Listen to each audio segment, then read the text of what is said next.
시청자 여러분 안녕하세요. 책으로 통통의 구보경입니다.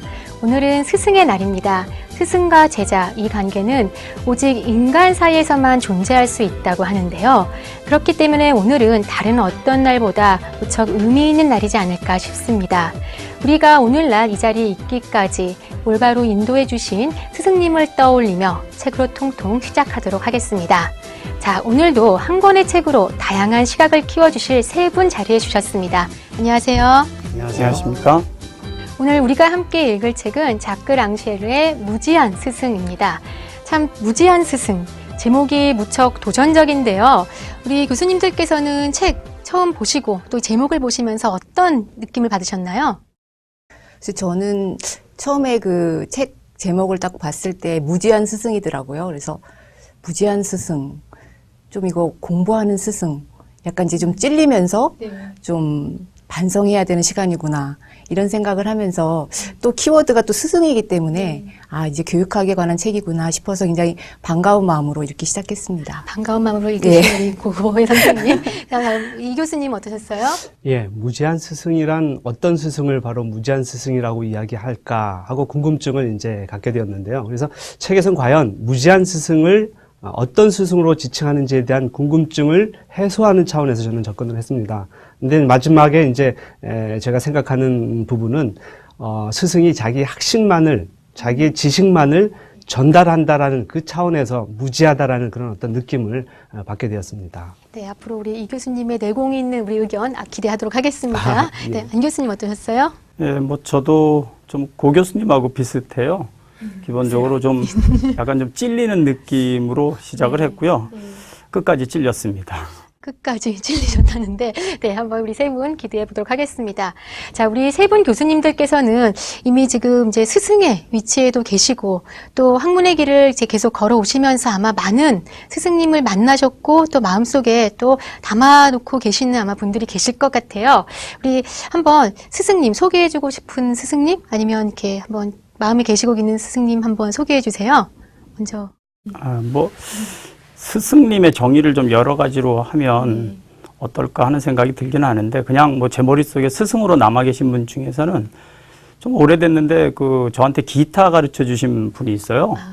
그래서 언제예요, 그게? 네, 뭐 한 10년 정도 됐습니다. 근데 그때 저보다 이제 나이는 한 20살 정도 어린 그런 그 분이었는데요. 어쨌든 지금 이름도 기억이 안 나고요. 뭐 잠깐 배웠어요. 근데 오래 배웠으면 참 좋았을 텐데. 어쨌든 그분이 이렇게 저한테 잘 가르쳐 주려고 애쓰는 노력이랄까? 그런 게 지금까지도 그때 그렇게 열심히 가르쳐 줬는데 왜 내가 잘 못 배웠지? 그런 아쉬움이 아직도 남아 있네요. 20년 연하에 이름도 모르는 기타 스승님, 굉장히 또 참 재미있고 인상적이었는데요. 우리 고 교수님은 어떠세요? 저도 이렇게 강의를 잘 하셨다거나 아니면 수업을 되게 열정적으로 했던 그런 물론 스승님들 많이 계셨는데 그런 분보다는 모르겠어요. 이 책을 읽어서 그런지는 모르겠는데 초등학교 4학년 때 그 체육 선생님이셨어요. 담임 선생님이셨는데 태권도 사범이셨고 그런 이렇게 무섭게 생긴 남자 선생님 생각나고요. 그 선생님한테 제가 이렇게 손바닥을 처음으로 맞아보는 떠드는 아이로 걸려서 그래서 처음에 굉장히 원망했다가 나중에 선생님 되게 강직한 모습 보고 굉장히 아직도 기억에 남고 또 그 선생님이 체육 선생님이지만 굉장히 이렇게 제가 초등학교 4학년인데 그때 이렇게 리딩 같은 걸 굉장히 독서를 할 수 있는 분위기를 조성을 많이 해주셔서 또 책도 많이 읽게 됐었던 그래서 그 선생님이 기억이 많이 나요. 처음에는 매로 시작했는데 또 인상 깊으신 스승님 같은데 어떠세요? 예, 저는 어떤 개인적으로 스승님에 대한 느낌을 이야기하기보다는 우리가 예전에 배웠을 당시에 통상적인 스승의 어떤 모습을 한번 좀 되짚어 봤습니다. 옛날 우리를 가르쳤던 스승님들은 좀 권위적인 그런 모습들이 강하지 않습니까? 그 권위적인 모습 속에서도 지식에 대한 부분들을 학생들이 복종하는 그런 어떤 형태로서만 받아들이는 그런 교육을 받아왔던 것이 우리 교육의 현실이고 우리 스승님들의 모습이지 않았을까. 그런데 지금 저 역시도 현재 과연 그 스승님들과는 다르지 않는 그냥 학식만 전달하는 그런 스승이지 않은가 좀 이렇게 반성하는 그런 어떤 부분도 있었습니다. 네, 좋은 의견 감사합니다. 네, 앞으로 세 분 교수님의 열띤 북토크 기대하도록 하겠습니다. 자, 무지한 스승 소개 영상 보신 후에 좀 더 재미있는 이야기 나눠보도록 하겠습니다. 무지한 스승. 프랑스 철학자 랑시에르가 교육 현장에서 어떻게 가르칠 것인가를 화두로 쓴 책입니다. 무지한 스승은 자신의 제자들이 평등한 능력이 있다는 것 외엔 아무것도 모르는 스승입니다. 이 보편적인 가르침은 자코토의 사리에서 랑시에르가 따온 것입니다. 자코토는 프랑스어를 전혀 모르는 네덜란드의 학생들에게 불어 네덜란드어 대역 책 한 권을 건넵니다. 그리곤 아무런 설명 없이 학생들 스스로 언어를 터득하고 사고하도록 이끌어냅니다. 이를 통해 사람은 배우고자 할 때 그 욕망의 긴장이나 상황의 강제 덕분에 설명해주지 않아도 혼자 배울 수 있다는 메시지를 전합니다. 주입식 교육이 성행하는 한국의 교육 현실에 경종을 울립니다. 자, 영상을 보셨는데요. 영상을 통해 책의 전반적인 소개를 같이 한번 이렇게 보셨는데 여기에 지적 해방이란 단어가 굉장히 많이 나오고 사실은 이 책 전체에서의 어떤 메인 키워드 중에 하나인 것 같아요. 우리 세 분 교수님들께서 이 지적 해방 각자 나름대로 또 해석하셨을 테고 또 의미 있게 다가오셨을 것 같은데 어떻게 보셨나요? 그 말 자체가 어렵죠. 어려운데 사실 이제 지적 해방이라고 그러면 무지에서 이렇게 벗어나는 걸 우리가 지적 해방이라고 이렇게 생각할 수가 있을 텐데 사실은 과거에는 그 지식이라는 거는 곧 그 어떤 경제력하고 밀접한 관련이 있었다고 알고 있습니다. 그래서 우리나라에서도 뭐 예를 들면 조선시대에 책 한 권 사서 보려면 굉장히 비싼 돈이 들어가고 서구에서도 이제 구텐베르크가 그 금속활자 발명하기 전까지는 양피지로 쓴 그런 책들이었기 때문에 뭐 아주 굉장히 높은 금액의 책값을 부담해야 하니까 그래서 결국은 그런 그 경제력이 좋아지면서 어떻게 보면 지식도 그때부터 좀 이렇게 해방이 됐다. 뭐 그런 생각이 듭니다. 네. 사실 과거에는 지식, 그 특권층만의 어떤 그렇죠. 어떤 그런 소유, 권위, 이렇게 어떤 그 누릴 수 있는 어떤 그런 혜택이었다고도 볼 수 있는데, 네, 경제력과 연결시켜서 말씀해 주셨는데요. 고 선생님 어떠세요? 그래서 저는 여기서 이 책 저자가 그 얘기했던 그 지적 해방, 그래서 해방이라는 것 말 자체가 뭔가 억눌린 거에서 풀려나는 거잖아요.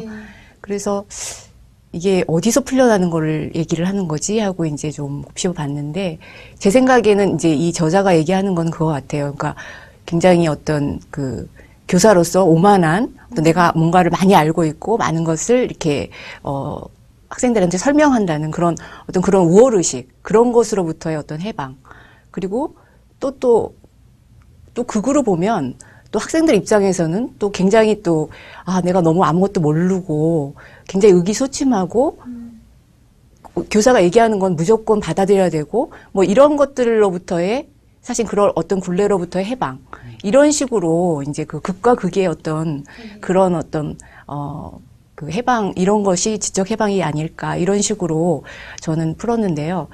그래서 저는 사실은 조금 이제 이런 부분들이 제가 지금 담당하고 있는 온라인 교육에서는 어떻게 이런 것들을 그러면 우리가 좀 실현을 할 수 있을까? 뭐 이런 고민도 하면서 그렇게 생각을 했던 것 같아요. 예, 저도 지적 해방이라는 부분을 좀 책에 조금 집중해서 약간 그 이해를 해야 될 것 같다라는 생각에서 이런 이야기가 지적 해방이다라고 한 부분이 있습니다. 스승의 알미나 학식을 전달하고 또 설명하는 데에서 벗어나서 학생의 의지를 살려 스스로의 체계 지능을 알아가는 것이 지적 해방이다. 이런 표현을 하고 있습니다. 그런 어떤 부분에 대해서 실질적인 그 어떤 사례들을 우리나라의 교육 현장에서 나타난 것들을 본다면은 저희들이 초등학교 시절 국어 시간에 선생님께서 저희들에게 숙제를 내주실 때 여러분들 다 경험을 하셨을 겁니다. 몇 페이지에서 몇 페이지까지 뭐 10번 읽고 그쵸. 5번 써라. 네, 맞아요. 예. 네. 뭐 우리로서는 상당히 무의미하다라고 할 수 있는 그런 어떤 형태의 숙제가 이 책에서 저자가 주장하고 또 전달하고자 하는 그 메시지에 좀 유사한 사례가 되지 않을까. 왜냐하면 학생들이 무의미하다고 생각하는 10번 읽고 5번 쓰기를 통해서 그 내용을 스스로 이해하고 또 이해한 부분에 대해서 자기 스스로 지식을 얻어갈 수 있는 형태의 그런 의도의 숙제가 되었다라고 저는 지금으로서 판단이 됩니다. 예, 그래서 지금 뭐 현재는 우리가 많은 중고등학생들이 아주 자세히 세밀하게 나온 참고서를 토대로 해가지고 단순히 그냥 읽고 지식을 얻어버리는 형태의 그런 어떤 공부를 하고 있지 않습니까? 그러나 예전에는 다양한 그 연습 또 반복되는 그런 어떤 학습을 통해서 그 내용을 이해하는 그런 차원에서의 형태를 저는 지적 해방과 결부시켜서 그 사례를 한번 설명할 수 있지 않을까 이렇게 생각을 합니다. 쓰기의 중요성 갑자기 제가 막 느껴지는데요. 네, 책에 보면은요, 이 책의 이제 서문에서 시작해서 이 작가는 사실은 조제프 자코토라고 하는 인물을 이제 추적하면서 사실은 이 인물에 대한 내용에서부터 문제 제기가 나오게 됩니다. 그 기억하시죠?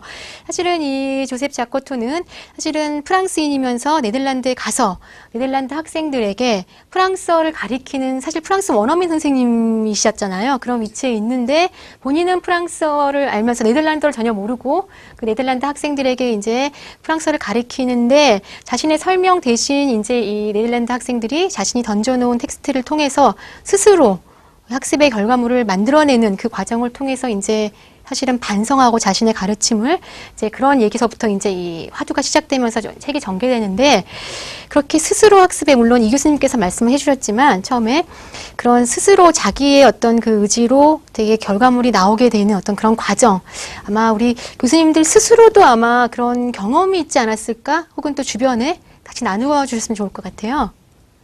고 교수님부터 해볼까요? 사실 제가 이제 호주에서 아이들을 초등학교 때 아이들이 호주에서 자랐고 그리고 이제 그 한국으로 돌아오기 전에 일본에서 한 7개월 정도를 저희가 예, 갑자기 이제 남편이 이제 거기서 강의를 하게 돼서 그렇게 일본을 가게 됐어요. 근데 아이들이 처음에 이제 그렇게 일본 공립학교를 그렇게 갑자기 들어가게 됐는데 사실은 히라가나밖에 모르고 그냥 무조건 일단은 뭐 그냥 어떻게 되겠지 이런 생각으로 사실은 조금 무모했죠. 제가 사실 또 이런 그 이중언어 그 제2언어 언어 교육을 한다는 그런 사람이 아이들을 그렇게 그 큰애가 5학년이고 작은애가 3학년이었는데 그냥 일본 공립학교를 그냥 확 보내버린 거예요. 그래서 그때 저도 그렇고 남편도 그렇고 일본어를 전혀 못할 때였고 그래서 사실은 굉장히 걱정하면서 아이들을 보냈는데 큰애는 굉장히 좀 사교적이었어요.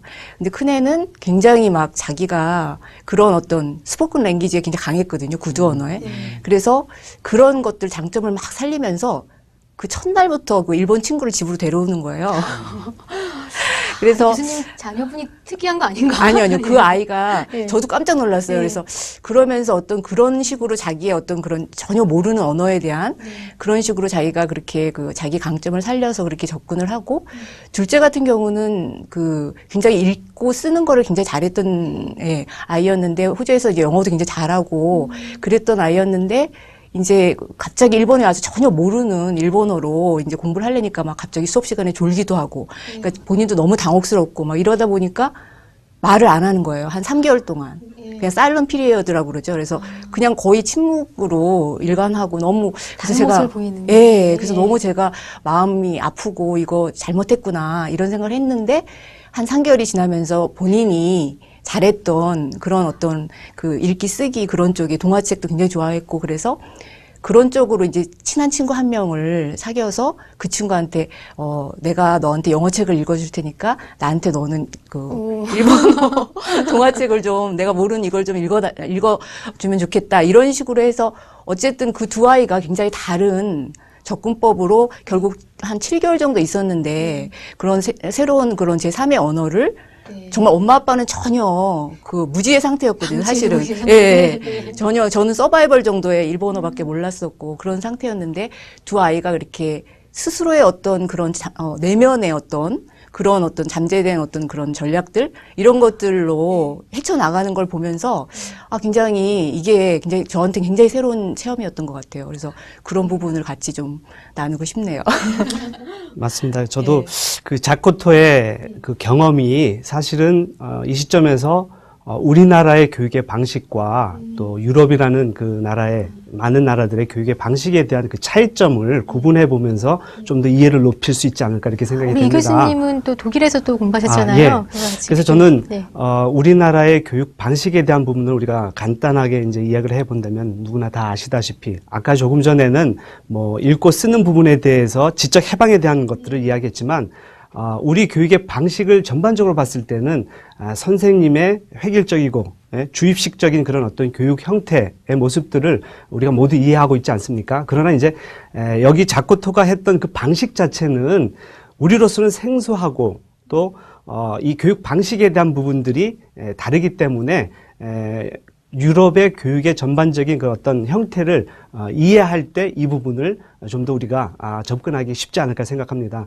제가 경험했던 이제 독일에서의 교육의 형태를 보면 저도 이제 독일에 공부하러 가서 아이들을 낳았는데 그 아이들이 유치원에서부터 초등학교 또 중등 교육까지 받는 과정 속에서 교육의 그 어떤 하나의 형식, 방식이 우리의 교육과는 완전히 다른 부분들을 제가 발견을 했습니다. 그것이 뭐냐면 간단하게 말씀을 드린다면은 아이들이 실질적으로 사물을 통해서 그것이 무엇인지, 왜 이런 것이 있는지, 이것이 어떤 역할을 하는지, 왜 필요한지 알아갈 수 있는 형태의 그런 어떤 형태의 그 학습을 선생님이 이끌어갑니다. 그러니까 뭐 일방적으로 이건 이렇다 저렇다라고 얘기를 직접적으로 하지 않고 이런 교육의 방식이 초등, 중등 교육에 거쳐서 이어지면서 좀 더 고등교육에서는 스스로 어떤 과제에 대해서 조사하고 분석하고 연구해서 그것에 대한 결과를 발표하고 또 그것을 서로 나누면서 토론하면서 거기서 얻어진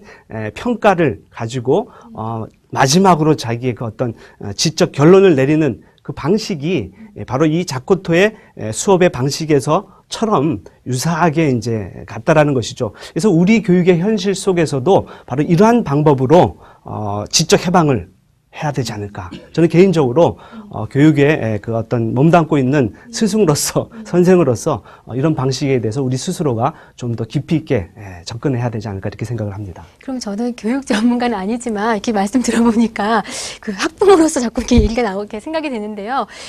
그런 이 교수님께서 말씀해 주신 그런 부분들이 오늘 요즘에 많이 학원가에서도 사실 얘기는 많이 하는데 교육에서도 뭐 자기 주도적인 어떤 학습 방법 뭐 이런 것과 사실 연결되어서 생각해 볼 수 있는 건가요? 그렇죠. 요즘 뭐 교육하면은 이제 맞춤형 교육이다 이런 얘기가 많이 나오지 않습니까? 우리의 입시 위주의 교육에서 이 맞춤형 교육이라는 것은 좀 더 우리의 교육의 문제를 해결하는 차원에 있어서의 하나의 방식으로 등장을 했는데 사실은 이것은 교육의 초보 단계에서부터도 이런 맞춤형 교육이 원활하게 이루어져야 된다고 봅니다. 그래야 그것이 숙달되어지고 몸에 익어서 고등교육을 받고 또 어른이 되어서 사회 구성원으로서 역할을 할 때 창의적이고 독창적이고 또 정열적인 그런 어떤 의욕을 가지고 할 수 있는 토대가 된다라는 차원에서 이런 방식이 좀 필요하지 않을까 생각합니다. 우리 안 교수님. 네. 그 주어진 질문에 대해서 저도 좀 두 분 말씀하시는 거 듣고 여러 가지 생각을 좀 해봤는데요. 사실 저는 이제 아이들 경우보다는 이제 제 자신의 경우 그리고 이제 어릴 때 어떻게 보면 그 언어를 배운다고 하는 건 좀 다른 것 같아요. 그거는 제가 어떻게 보면 반쯤 본능적으로 좀 익히는 부분도 있는 것 같습니다. 근데 그거 말고 좀 어떤 지적으로 조금 더 수준이 높은 좀 고도의 그 지적 능력이 필요한 부분들 이런 걸 이제 습득하는 데 있어서 예를 들면 성인이 외국어를 습득하는 건 그런 과정인 것 같아요. 근데 저는 외국어까지는 아닌데 한자를 공부할 때 아까 우리 이 교수님 처음에 그 여러 번 쓰고 읽고 하는 거 말씀하셨는데 제가 대학 다닐 때 그 교양 그 국어 수업에서 천자문 10번 쓰기라고 하는 과제를 받았는데 저는 그게 납득이 되지 않아서요. 그때 당시에 제출하지 않았고 그래서 아주 좋지 않은 점수를 받은 기억이 있습니다. 근데 이제 뒤늦게 제가 한자에 또 좀 관심을 갖게 되고 또 우리가 어떤 학문이든 이제 그 학문 특히 사회과학 학문이라고 하는 건 결국 용어에서 시작해서 용어에서 이제 끝나는 것이 많기 때문에요.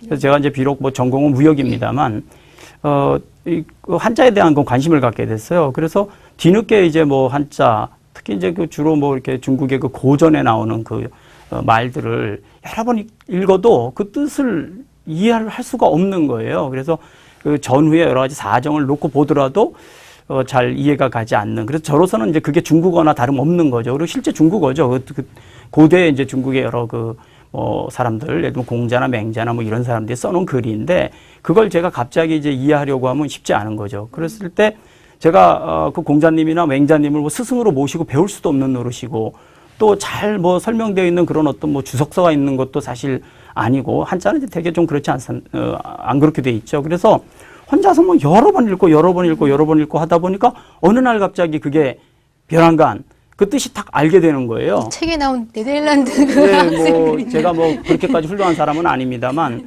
그래서 이제 갑자기 그 옛날 우리 백독 자통이라는 말이 생각이 나는 거예요. 그러니까 100번 읽으면 스스로 통한다. 그래서 그 말이 생각나면서 내가 100독도 안 했는데 자통했다. 저는 한 50독 만에 자통했어요. 그래서 나름대로 난 나름대로 똑똑한가 봐. 뭐 이런 잠깐 생각을 한 적이 있는데요. 여하튼 스스로 그렇게 깨우치는 경우가 뭐 없지 않아 있는 것 같습니다. 예. 혹시 이렇게 가르치시면서도 또 이 교실 안에서 강의실 안에서도 학생들에게서 이렇게 발견하신 점 혹시 있으신가요? 그렇죠. 예, 학생들한테 그런 경험은 너무나 많죠. 특히나 이제 저 같은 경우에는 그 무역이라고 하는 그 교과목은 이제 실무하고 굉장히 밀접한 관련이 있지 않습니까? 근데 실무라고 하는 거는 어떤 답이 정해져 있는 게 아닌 경우가 많아요. 그러니까 서울에서 부산 가는 방법이 뭐 꼭 KTX 타고 가는 방법 외에도 수없이 많은 방법이 있는데 어떤 것을 정답이라고 하기보다는 정답에 가까운 것 또는 가장 뭐 그 중에서 합리적이고 뭐 현명한 것 이런 걸 제가 고를 때는 사실 교수나 뭐 이렇게 스승이라고 자처하는 사람의 그 생각 하나가 정답이 되기는 어렵다고 생각이 들어요. 그래서 그런 경우에 학생들한테 질문을 해보면 정말 굉장히 다양한 그리고 어쩌면 저보다 훨씬 더 나은 그런 답들을 내놓는 경우가 많거든요. 그래서 정말 숨어있는 현자들이 의외로 많구나 뭐 그런 생각을 한 적이 있죠. 맞아요. 저는 영어 교육론이라는 네. 그 과목을 사실 이론적인 거거든요. 굉장히 그게 이론적인 거고 또 영어 교육에 대한 용어들도 많이 처음에 나오고 해서 사실은 그 부분 제가 강의하면서도 사실 이게 제대로 이런 것들이 전달이 될까? 이렇게 좀 의구심을 가지면서 걱정하면서 그리고 또 역시 학생들도 굉장히 처음엔 어렵다고 해요. 이게 뭐 용어들도 어렵고 생소하고 막 이러면서 굉장히 그 스스로 잘 할 수 없을 것 같은 그런 엄살도 많이 피우고 막 이래서 굉장히 걱정을 하면서 중반쯤 가다가 제가 이제 온라인이기 때문에 저희는 이제 이렇게 같이 토론할 수 있는 그런 게 이제 토론방이라는 게 있어요. 그래서 토론방을 제가 운영을 굉장히 하는 거를 하는데, 예. 근데 거기서도 온라인, 그 토론방을 제가 이제 개설을 했을 때 그랬던 학생들이 실질적으로 이제 저희 학생들은 직접 어떤 현장에서 영어 실질적으로 가르치고 그런 학생들도 많고 또 나이 편차도 크고요. 그래서 굉장히 경험들이 다양한 그런 커뮤니티인데 이런 학생들이 온라인상에서 그 토론방이 열렸을 때 얼마나 그 자기 목소리들을 다양하게 내는지 저는 진짜 깜짝 놀랐어요. 그래서 사실 그거를 이제 토론방을 할 때는 교수자가 좀 빠지거든요. 왜냐하면 학생들끼리 인터랙션을 좀 더 그거를 좀 격려를 하기 위해서 그렇게 하는데 일단 학생들이 거기에 스스로가 이렇게 다양한 표현들을 하면서 그렇게 할 때 서로가 배우는 것 같아요. 그러니까 서로 학생들끼리 처음에는 나는 이렇게 잘 몰랐어 막 이렇게 하다가도 다른 학생이 이렇게 글을 올린 걸 보고 거기에 또 동기부여가 돼서 자극이 돼서 또 이제 자기만의 그런 의견들을 보이스를 내는 것을 굉장히 이제 용기를 내고 뭐 이렇게 하다 보니까 굉장히 그 토론방이 너무나 풍성해지고 그것이 끝나고 나면 학생들 스스로가 진짜 내가 영어 교육론에 이제 정말 입문했구나. 이런 어떤 자기 스스로의 그런 만족감을 표현을 하더라고요. 성취감을 느끼고. 그래서 저는 그런 온라인상에서의 어떤 토론방, 이런 것들을 통해서 학생들이 그런 어떤 그런 경험들을 충분히 할 수 있었던 것 같아요. 네. 이 교수님도 그런 경험 있으세요? 지금 고 학생들 교수님 많이. 말씀하신 네. 부분을 생각하면서 사실 그것이 오늘날 교육과 관련돼서 우리가 새롭게 등장하고 지금 많은 관심을 갖고 있는 이제 평생 교육의 기본 형태다라고 볼 수 있습니다. 왜냐하면 평생 교육은 교수자의 일방적인 교육이 아니기 때문에 상호작용을 통해서 학습자가 갖고 있는 삶의 그 과정 속에서 얻은 경험과 지식이 충분히 같이 공유할 수 있는 형태의 교과 내용으로 등장하기 때문에 이런 어떤 지적 해방이 원활하게 이루어질 수 있는 현대의 교육의 배경이다. 이렇게 이제 볼 수 있는 것이죠. 네, 평생교육의 또 중요성과 또 그런 어떤 시대적인 요청에 대한 어떤 그런 얘기를 풀어주셨는데요. 네, 책으로 다시 돌아가 보면은요, 이 저자는 이 책에서 사실 또 수사학에 대한 이야기를 하고 있습니다. 근데 좀 어떻게 보면 경고성의 어떤 그런 메시지를 전달하고 있는 것 같아요. 수사학, 사실은 남을 설득시키는 어떤 그런 화법이자 어떤 학문으로서 상대방을 어떻게 보면은 설득하면서 제압하려는 어떤 그런 측면들이 많은 것 같은데, 수사학에 대해서 우리 한번 수사학 강의 이 교수님께 듣고 싶은데요. 네. 예. 먼저 그 시청자분들을 위해서 이 수사학이 무엇인지 간단하게 좀 정의를 내리고 이 수사학이 시작된 시점의 그 역사적인 그런 어떤 사실들, 그리고 이 수사학이 교과 과정으로서 언제부터 어떻게 이루어졌는지를 간단하게 설명드린다면 우리가 지금 이야기하는 수사학이 어떤 측면에 있어서 우리가 받아들여져야 되고 또 이 책에서 이야기하는 수사학이 무엇인지를 이해할 수 있으리라고 봅니다. 그 우리가 보통 많은 사람들이 네이버 사전을 통해서 많은 개념들을 알게 되는데 네이버에는 이렇게 나와 있습니다. 다른 사람을 설득하고 그에게 영향을 끼치기 위한 언어 기법을 연구하는 학문이다. 자, 바로 이 수사학이 고대 그리스 시대로 간다면은 그 아테네라는 도시 국가에서 교육의 그 과정 속에 이미 시작이 되었었죠.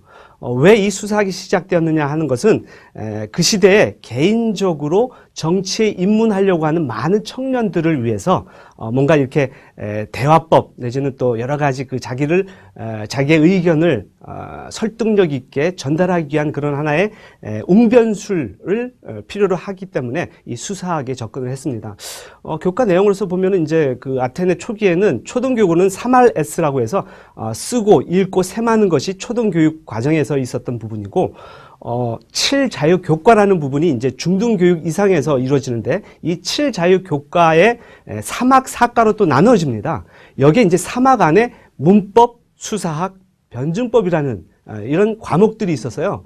그 안에 이제 수사학이 들어있었죠. 이것이 이제 그 고대 그리스 아테네 도시국가에서 실질적으로 교육 속에 처음 시작된 부분입니다.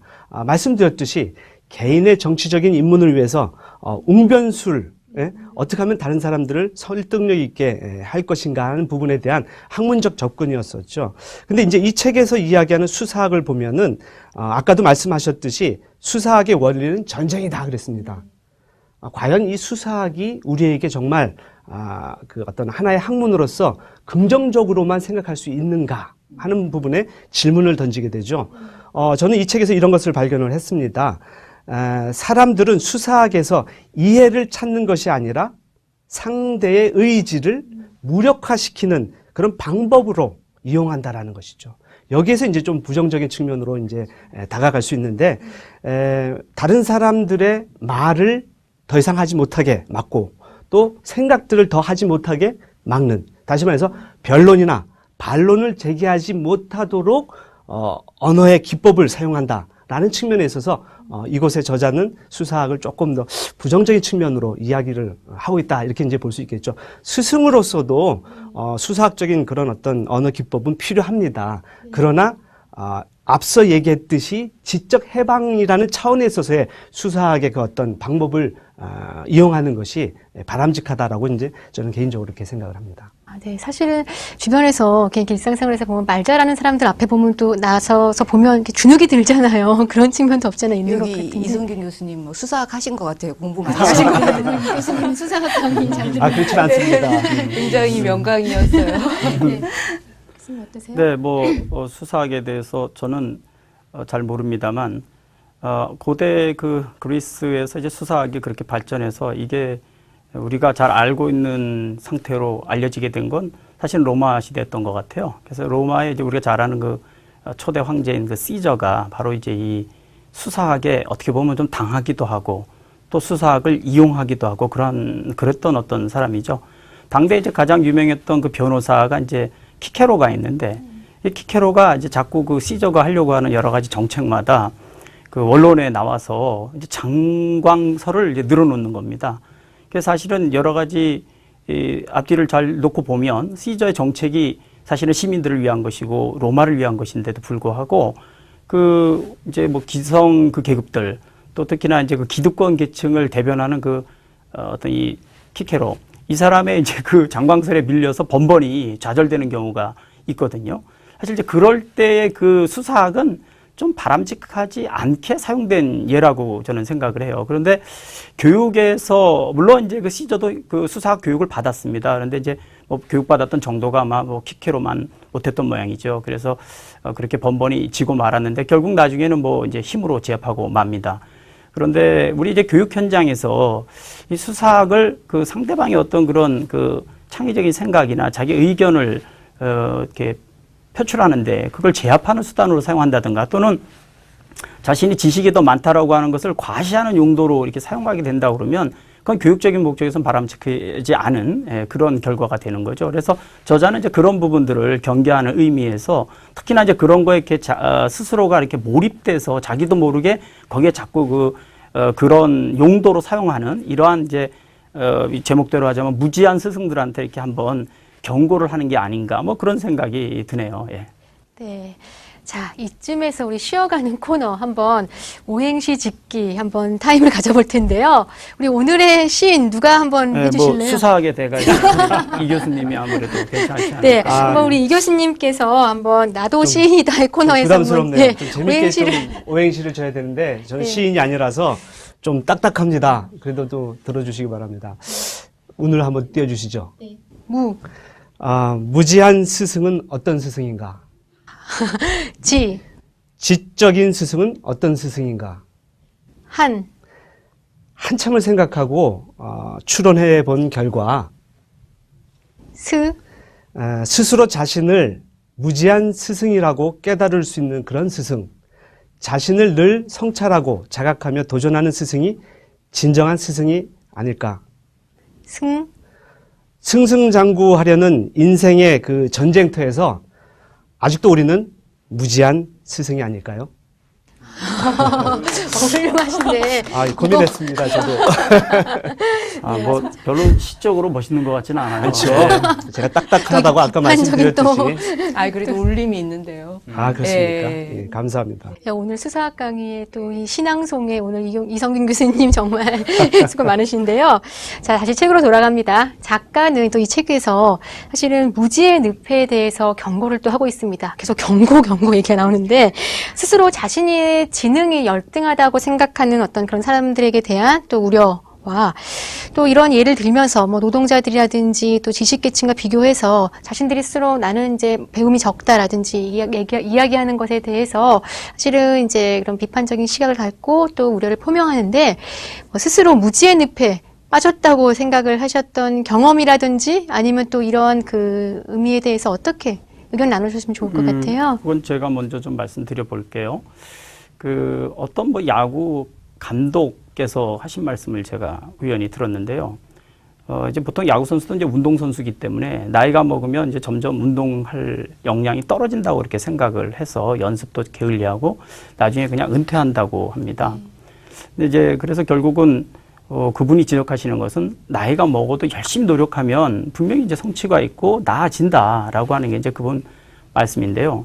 그게 꼭 운동 부분만 그런 게 아니라 지적인 부분에서는 더더욱 저는 그렇다고 생각합니다. 그래서 보면 과거에 아주 연세가 많으신 분인데도 계속해서 연구도 하시고 또 아주 예를 들면 우리 뭐 시를 외운다든가 산 이름을 외운다든가 뭐 그런 노력을 하신 분들이 있는데요.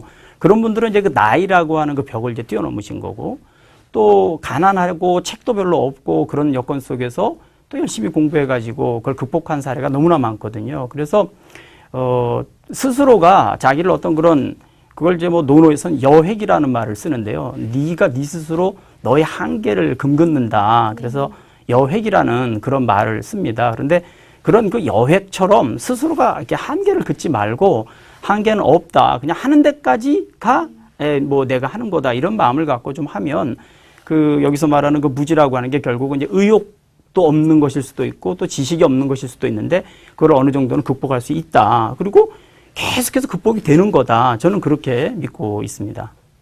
또 이게 언어 교육을 하면서 실질적으로 또 영어를 이제 그 배우는 우리 학생들 생각을 해보면 저희 영어학과 학생들은 이중고를 또 겪고 있는 것 같아요. 어떻게 보면은 그 무지의 늪이라는 거를 이제 언어 쪽으로 생각을 해보면 이게 또 이제 원어민과 내가 너무 이제 그걸 막 비교하면서 정말 자기가 충분히 그 자기가 가진 그런 그 영어 실력으로 충분히 의사소통도 할 수 있고 그럴 수 있는 그런 상태인데도 굉장히 이제 원어민에 비해서 나는 발음도 이상해 또 억양도 그렇지 않아 이런 어떤 그 자기 스스로의 열등감에 빠져서 정말 자신의 어떤 그런 것들을 가능성들을 이렇게 열지 못하는 그런 학생들이 많아요. 그래서 저도 또 개인적으로 저 역시도 뭐 영어 강의 같은 걸 할 때 어떨 때는 조금 잘 되지만 어떨 때는 또 나 정말 안 되나 봐 이러면서 어떤 체념의 늪에 네. 이렇게 빠지게 되고 정말 그 부분에 대해서 어떤 이게 굉장히 자기 무시의 늪 이런 것에 굉장히 한동안 굉장히 빠져서 고민을 하고는 하는데요. 이런 부분들이 사실은 어떤 그 생각의 발상의 전환인 것 같아요. 그래서 여기서 저자가 얘기한 것처럼 정말 자기 스스로 그런 부분들 자기가 가르칠 수 있고 이런 어떤 굉장히 자기 긍정의 그런 에너지들을 이런 어학에서도 또 이런 이중의 그런 이중고를 겪지 말고 이렇게 어떤 사실은 뭐 이게 뭐 영어를 한다는 게 우리가 원어민과 똑같아지기 위해서 하는 건 아니잖아요. 그래서 기능적으로 내가 가진 목표를 정확하게 하고 이렇게 하면 된다 이런 생각으로 이렇게 학생들에게 독려를 하면 또 학생들이 많이 그거에서 좀 또 이렇게 다시 자기 긍정의 그런 에너지를 얻는 것 같습니다. 네, 맞는 말씀입니다. 예. 네, 우리 이 교수님은요? 예, 책에서는 제가 알기로는 이제 지적인 악이다. 지적 악, 나쁜 것을 얘기하는 것이죠. 지적 악이 무지가 아니라 무시다라고 이렇게 표현을 하고 있죠. 그래서 자기의 능력을 한계 짓는 것 자체는 자기 스스로를 무시하는 그런 입장이라고 아까 안 교수님 말씀하셨듯이 이제 그런 어떤 부분이 이 책 내용에 있습니다. 그래서 저도 많은 사람들이 스승뿐만 아니라 학생들에게 있어서도 이 열등감 이런 것들을 해소하는데 우리가 많이 노력을 해야 되지 않을까. 오늘날 우리가 현대를 살아가는 그런 어떤 현대인으로서 무엇보다도 이 열등감 때문에 우울증에 빠지고 뭐 여러 가지 정신 그 어떤 질환을 겪게 되는데 이 자기의 그 어떤 무지 이 부분은 우리가 꼭 탈피를 해야 한다라는 차원에 있어서 우리가 그 아주 중요한 숙제가 아닐까 이제 그런 생각을 또 해보았습니다. 네. 자, 이제 밑줄 쫙 낭독의 시간이 왔는데요. 우리 교수님들께서 책을 읽으시면서, 아, 이건 정말 공감이 간다. 아니면 또 우리 시청자분들께 아니면 또 누군가에게 이렇게 이건 꼭 같이 한번 읽어봤으면 좋겠다 하는 부분들이 아마 있으실 것 같아요. 한번 같이 나눠주세요. 제가 먼저 할까요? 네. 말을 꺼낸 김에 제가 저는 그 책의 그 271쪽에 보면 이런 말이 나옵니다. 가르치고 배우는 행위는 기본적으로 스승의 알미나 학식을 전달하고 설명하는 데 있는 것이 아니라 학생의 지능이 쉼 없이 실행되도록 자극하는 노력에 달려있다. 자, 이런 글귀를 제가 보면서 단순히 자기 자신의 지식을 전달하고자만 하는 그런 어떤 스승의 무지한 부분들을 이제 탈피해야 되겠다 이런 느낌을 받았습니다. 여기서 이제 바로 무지한 스승에 대한 기본적인 형태를 아는 거죠. 깨달은 거죠. 그렇습니다. 저는 아주 짧은 한 문장의 그런 그 기절을 소개하고 싶은데요. 260페이지에 나오는 문구예요. 나는 신이 혼자서 스승 없이 스스로를 지도할 수 있는 인간 영혼을 창조했다고 믿는다. 예. 바로 이 문장에서 가장 명료하게 이 무지한 스승의 어떤 핵심적인 주제가 담겨 있지 않은가 생각이 들어요. 스스로를 지도할 수 있는 인간.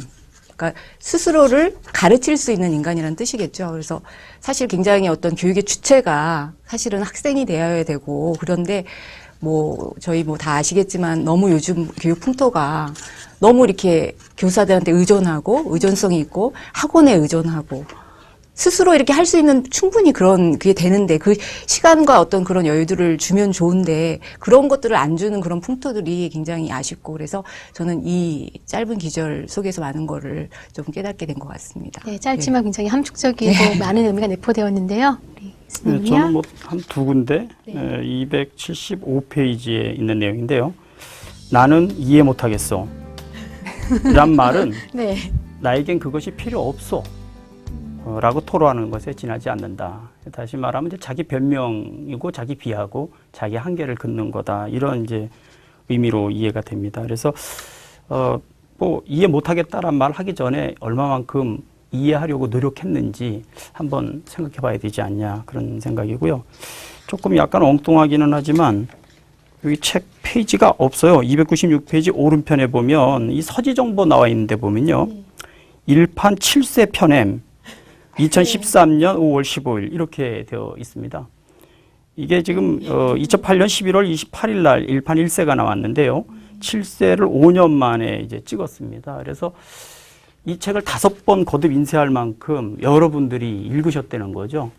참고로 정가는 15,000원이네요. 예, 근데 뭐 가격도 싼 책도 아니에요. 네. 그리고 소설책도 아니고 근데 이런 책을 1판 7세가 되도록 읽었다는 거.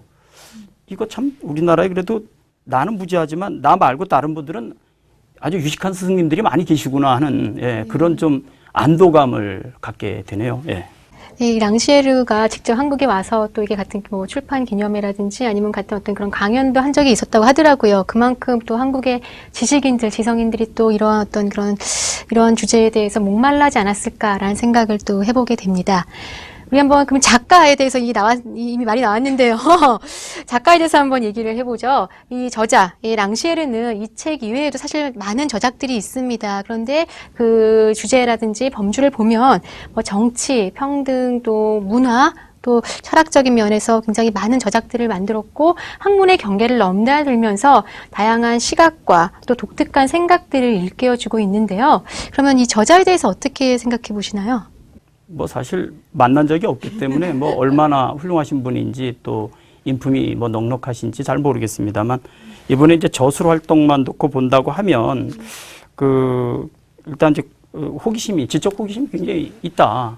그리고 스스로에게 스승 역할을 하시는 분이다라는 그런 생각이 들어요. 그래서 뭐 여러 면에서 존경할 부분이 있겠지만 적어도 제가 볼 때는 가르치는 사람으로서의 그 자세라든가 입장을 이렇게 좀 스스로 보여주는 그런 어떤 하나의 상징이다라는 의미에서 뭐 한번 존경할 만한 분이 아닌가 그런 생각을 합니다. 사실 이게 무지한 스승 이 책이 컨셉이 굉장히 조금 더 쉽게 쓰였으면 그랬으면 훨씬 더 많은 사람들이 이렇게 좀 더 이렇게 접근할 때 더 용이하지 않았을까 그런 좀 아쉬움이 좀 남고요. 그렇지만 어쨌든 그 랑시에르 작가 자체에 대해서는 사실은 그 당시에 이 책을 랑시에르가 쓸 때 굉장히 그 어떤 사회상이라든가 그런 걸 봤을 때 굉장히 어떤 뭐 진보주의라든가 아니면 보수주의라든가 이 모든 것들을 확 뒤엎고 아예 판부터 새롭게 어떤 전제부터 새롭게 깔고 그렇게 이제 어떤 책을 그 자신의 어떤 신념을 주장한 그런 책이라고 생각이 들어요. 그래서 이 저자가 그렇게 할 정도로 굉장히 어떤 의미에서 굉장히 용감한 분이겠구나라는 그런 생각이 들고 자기가 알고 있는 어떤 신념을 그냥 자기만 알고 있는 게 아니라 어떤 자기 보이스를 확실하게 낼 수 있는 그런 부분에서는 굉장히 존경할 만한 그런 분이라는 생각이 들고요. 그리고 또 뭐 갑자기 그런 생각이 들었어요. 이 책을 읽으면서 어떤 스승에 대한 얘기니까 제가 가장 좋아하는 영화 죽은 시인의 사회. 거기서 그 키팅 선생님 그분을 이 랑시에르는 과연 어떻게 이 자기가 생각하는 그 모델하고 이렇게 그 매칭을 시킬 수 있을까 뭐 이런 생각도 좀 해봤습니다. 네.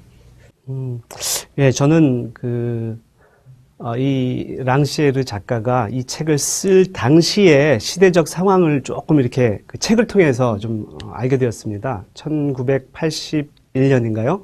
그 사회당 출신의 미테랑 대통령이 집권할 당시입니다.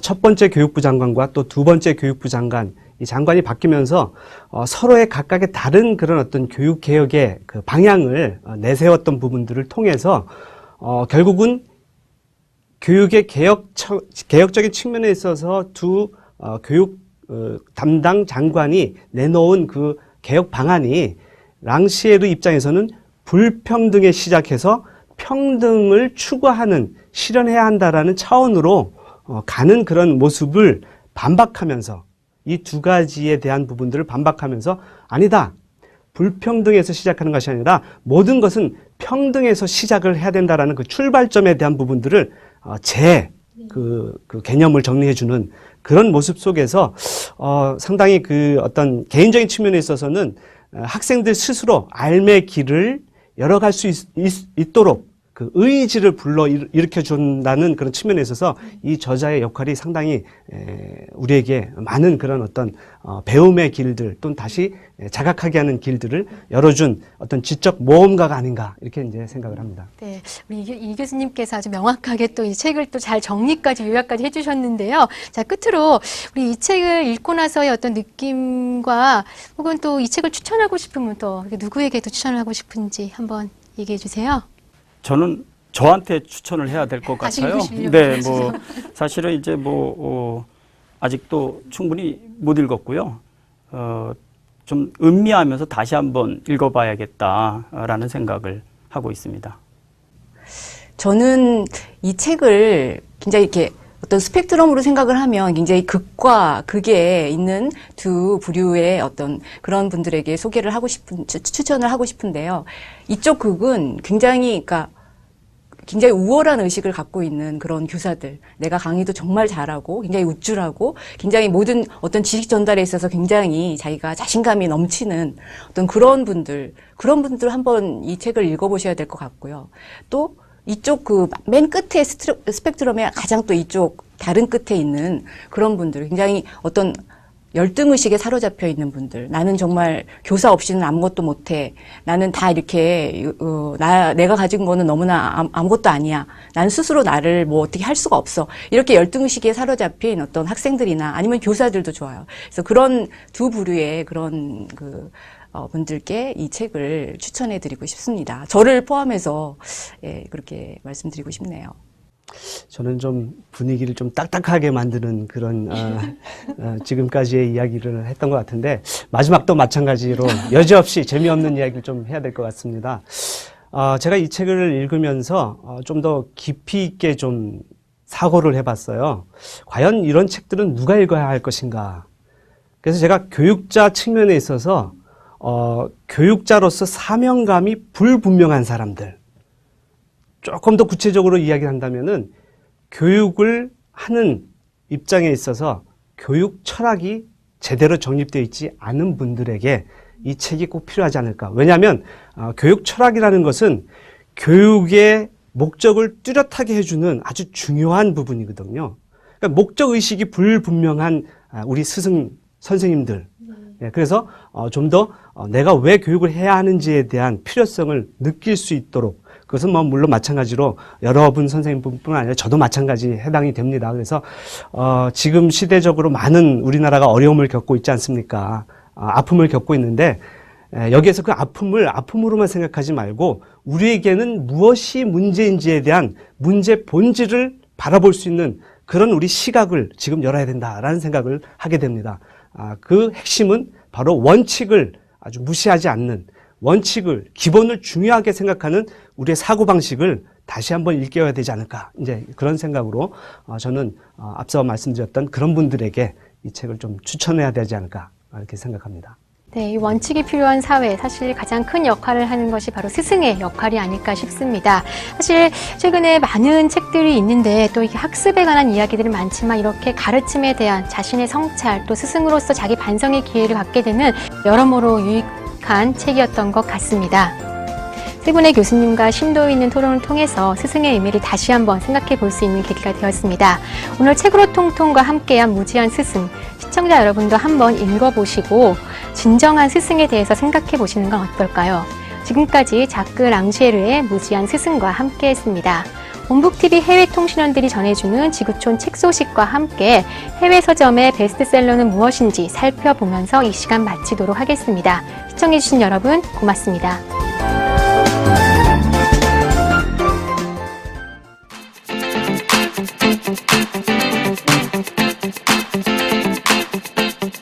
저는 온북TV 해외통신원 황준호입니다. 오늘 저는 일본 도쿄 오다이바에 있는 쿠마자와 서점에 와 있습니다. 쿠마자와 서점의 금주의 베스트셀러 궁금하시죠? 저와 함께 둘러보실까요?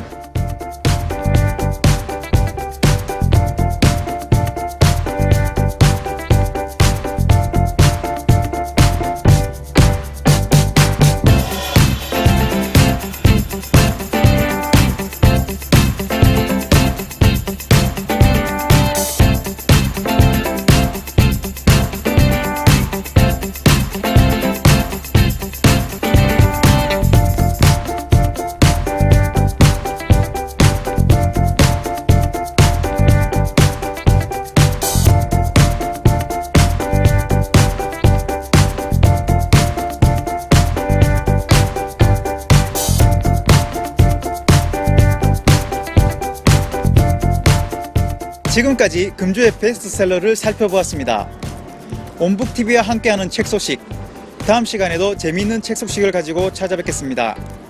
지금까지 온북TV 통신원 황준호였습니다. 감사합니다.